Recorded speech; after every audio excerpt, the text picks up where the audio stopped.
Hello students, कैसे हो? ठीक हो? बढ़िया।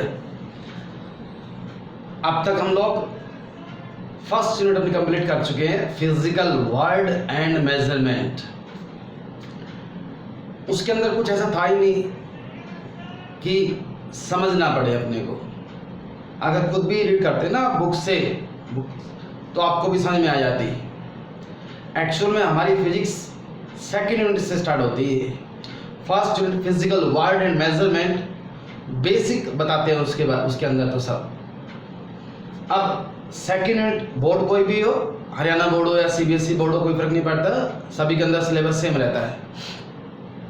सेकेंड यूनिट का नाम है काइनेमैटिक्स। तो इस वीडियो के हम लोग यही समझने की कोशिश करेंगे। पहले तो काइनेमैटिक्स वर्ड का मीनिंग क्या है। जैसे मैंने आपको बोला, फर्स्ट यूनिट तो अपने आप पढ़ते तो समझ में आ जाती, सेकंड फिजिक्स स्टार्ट होती है हमारी, पढ़ने में मज़ा आता है, न्यूमेरिकल्स करने में मज़ा आता है। जितना इंटरेस्ट लेके पढ़ोगे उतना ज़्यादा इंटरेस्ट आएगा आपको फिजिक्स के अंदर। फिजिक्स सबसे ज़्यादा इंटरेस्टिंग सब्जेक्ट है, सिर्फ कंसंट्रेशन की ज़रूरत पड़ती है। मैकेनिक्स +2 नॉन मेडिकल से करते हैं, इंजीनियरिंग में जाते हैं, कई ट्रेड्स आती हैं, कंप्यूटर साइंस की, केमिकल इंजीनियरिंग की, कई आती हैं। उनमें एक मैकेनिकल इंजीनियरिंग भी होती है। मैकेनिक्स वर्ड उससे कोरिलेट कर सकते हो। मैकेनिक्स वर्ड का मीनिंग क्या होता है, इसके अंदर हम लोग स्टडी करते हैं ऑब्जेक्ट्स को। लिखा मिलेगा आपको बुक्स के अंदर, mechanics is that branch of physics in which we study the material objects. फिर हम मैकेनिक्स के भी दो पार्ट कर देते हैं, एक स्टैटिक्स और दूसरा डायनेमिक्स। स्टैटिक का मतलब होता है रेस्ट, डायनेमिक का मतलब motion. Statics is that branch of physics in which we study the object at rest. जो ऑब्जेक्ट रेस्ट में होते हैं उनको स्टडी करते हैं। और डायनेमिक के अंदर जो ऑब्जेक्ट मोशन के अंदर है उनको स्टडी करते हैं। फिर डायनेमिक्स की भी दो ब्रांचेस निकाल दी हमने, एक काइनेमैटिक्स जो हमारी सेकंड का नाम भी है, और सेकंड प्रॉपर डायनेमिक्स। इनका मीनिंग क्या है, क्योंकि हमारे तो यूनिट सेकंड है, इसका मीनिंग अपने को मालूम होना चाहिए। यूनिट का जो नाम रखा गया उसका मीनिंग मालूम है तभी तो आगे जाएंगे। उसके अंदर बोलना क्या चाहते हैं हम लोग। 9th क्लास के अंदर भी मोशन के न्यूमेरिकल्स आते हैं। कोई ऑब्जेक्ट है, सपोज एक कार है, चल रही है, इनिशियल वेलोसिटी गिवन है, उसके ऊपर कुछ फोर्स लगाया, गाड़ी एक्सेलरेट करती है, आपसे पूछते हैं बताओ इतने टाइम के बाद उसकी वेलोसिटी कितनी हो जाएगी, या इतने टाइम के अंदर वो कितना डिस्टेंस ट्रैवल कर लेगा, ऐसा कुछ था। ऐसे बहुत सारे न्यूमेरिकल करते हैं। एक ऑब्जेक्ट है, उसको 10 मीटर की हाइट से डाल दिया, बताओ कितने टाइम में वो नीचे गिरेगी। कहीं किसी न्यूमेरिकल के अंदर ये आया कि इस गाड़ी के अंदर इस कंपनी का इंजन लगा हुआ है, इतनी पावर का इंजन लगा हुआ है, अगर उस इंजन की पावर को चेंज कर दें तो क्या चेंज आएगा वेलोसिटी के अंदर, कितने टाइम में कितनी वेलोसिटी अटेन कर लेगी। ऐसा कुछ नहीं था और अब यहाँ भी नहीं होगा, because kinematics is that branch of physics in which we deals with the object in motion without considering the, लिख देता हूँ sir, without considering their cause of motion। उन ऑब्जेक्ट्स के चलने का कारण क्या है हमें कोई मतलब नहीं होता उसे। Without considering there cause of motion, बस चल रही है object, that is sufficient. 9th class में भी यही था और अब भी यही है। अगर आपके पास 9th की बुक्स हैं तो उनको रीड करो, वो भी काम आती है, वो बेस था हमारा, उसी से आगे लेके चलते हैं। और ये जो प्रॉपर डायनेमिक्स है, डायनेमिक्स की सेकंड ब्रांच, इधर हम लोग चलने का कारण क्या है, here we also consider the cause of motion. Here we also consider their cause of motion। ये +2 के बाद हायर क्लासेस के अंदर स्टडी करते हैं। तो अपना काम तो और आसान हो गया। प्लस वन के सिलेबस में ये यूनिट थोड़ी लेंथी भी है लेकिन सबसे ज़्यादा इंटरेस्टिंग भी है। इसके अंदर वो पार्ट सीखते हैं जैसे वेक्टर्स वाला चैप्टर है, अगर वो हमें आएगा तो प्लस वन हो या प्लस टू या हायर क्लासेस बीएससी एमएससी कोई फिजिक्स आएगी अपने को। जैसे जमा घटा गुना भाग ना आए तो मैथ नहीं सीख सकते हम लोग, ऐसे ही वेक्टर्स को भी हम लोग add subtract multiply and divide करते हैं, उनको करने के सॉल्व करने के डिफरेंट मेथड्स होते हैं, वो यहाँ सीखते हैं हम लोग। अगर हम लोग अपने सिलेबस की बात करें, काइनेमैटिक्स के बेसिकली 3 पार्ट्स रहते हैं।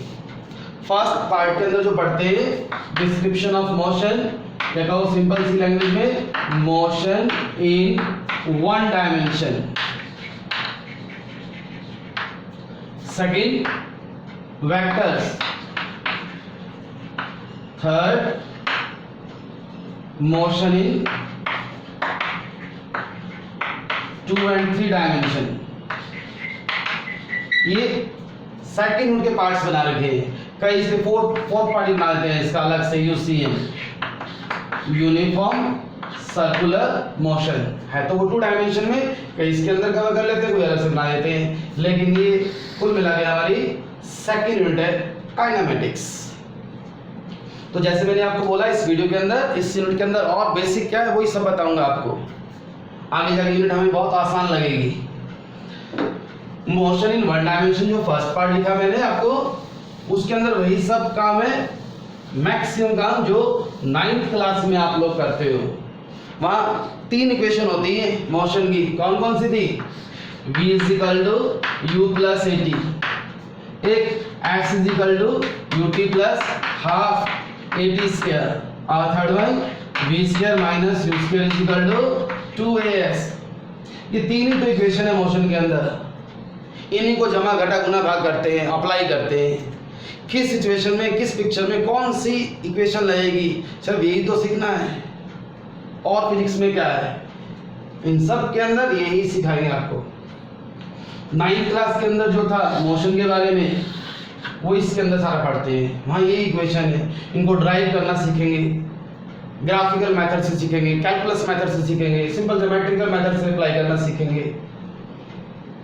बहुत बेसिक क्वेश्चन है। मैं 15 मीटर की हाइट पे खड़ा हूँ, बिल्डिंग पे था 15 मीटर की हाइट पे, वहाँ से एक ऑब्जेक्ट छोड़ दिया, बताओ कितने टाइम पर नीचे ज़मीन में पहुँचेगा वो? 15 मीटर की हाइट पर खड़ा हूँ, वहाँ से कोई बॉडी डाल दी, कितने टाइम पर नीचे पहुँच जाएगी? इसमें से कोई फार्मूला अप्लाई करना है। मैंने 10 मीटर पर सेकंड स्पीड से किसी बॉडी को डाल दिया, बताओ कितनी दूर जाए गिरेगी वो, कहाँ जाएगी गिरेगी वो, उसको कितनी वेलोसिटी से डालूंगी मैं, वो मैक्सिमम डिस्टेंस पे जाएगा और करे। मतलब जितने भी क्वेश्चन माइंड में आते हैं, जितने आप सोच सकते हो, हम यहाँ सब सॉल्व करना सीखेंगे। बहुत इंटरेस्टिंग क्वेश्चंस भी आएंगे। इसके अंदर मैंने एक वर्ड लिखा 1 डायमेंशन। मोशन का मीनिंग आप समझते हो, 1 डायमेंशन का मतलब भी समझते हो। मैंने आपको फर्स्ट वीडियो के अंदर बोला था, फिजिक्स की खास बात ये है, जो आप लिखते हो अगर वर्ड्स के मीनिंग आपको मालूम है तो फिजिक्स बहुत आसान रहेगी। यहाँ 3 वर्ड्स होते हैं, एक 1 डायमेंशन, एक 2 डायमेंशन और एक 3 डायमेंशन। 1 डायमेंशन का मतलब क्या है? मैंने बोला मोशन इन 1 डायमेंशन। 1 डायमेंशन का मतलब होता है स्ट्रेट लाइन। हमारे पास 3 कोऑर्डिनेट्स होते हैं, x, y एंड z। अगर कोई बॉडी स्ट्रेट लाइन में चल रही है, स्ट्रेट लाइन में, तो बोलेंगे that motion is in 1 dimension. अगर किसी बॉडी के मोशन के कारण तीनों में से सिर्फ एक ही कोऑर्डिनेट चेंज होता है, आइदर x और y और z, that type of motion is known as motion in 1 dimension. हमने किसी बॉडी को देखो ऊपर से नीचे डाल दिया, स्ट्रेट लाइन में बॉडी मूव करती है, तो this is an example of 1 dimension. कोई कार है स्ट्रेट लाइन में चल रही है, वो कैसा एग्जांपल? 1 डायमेंशन का। 2 डायमेंशन में अगर किसी बॉडी के मूव करने से 3 में से कोई 2 कोऑर्डिनेट्स चेंज हो, आइदर एक्स वाई और वाई जेड और जेड एक्स, तो कहेंगे that type of motion is two dimension. Two dimension को हम लोग प्लेन भी बोलते हैं। जैसे मैं एक बुक लेता हूं यहां पर, इसके अंदर ये 3 एक्सिस बना दिए, देखो एक्स वाई और सिंपल कर देता हूं X Y and Z. Straight line में बॉडी ऐसे मूव करेगी, आइदर इन दिस वे और इन दिस वे और इन दिस वे। अगर बॉडी इस लाइन के अलॉन्ग जा रही है, अगर बॉडी इस लाइन के अलॉन्ग जाएगी तो y और z दोनों में से कोई कोऑर्डिनेट चेंज नहीं होगा। अगर बॉडी स्पेस के ऊपर चल रही है ऐसे, जैसे दीवार के ऊपर छिपकली चलती है ऐसे, तो z कोऑर्डिनेट चेंज नहीं होगा। इस प्लेन पे, ये प्लेन बन गया, प्लेन पे मूव करेगी तो मोशन इन टू डायमेंशन। हम लोग फर्श पे चलते हैं, कैरम बोर्ड खेलते हो, गिटियां स्टाइगर चलते हैं, वो प्लेन पे चलते हैं, that is example of motion in two dimension.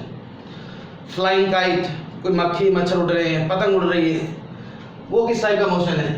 That is example of 3 dimension. हमने कैमरे से भी फोटो क्लिक की, जो फोटो आई वो 2 डायमेंशनल है 3 डायमेंशनल है?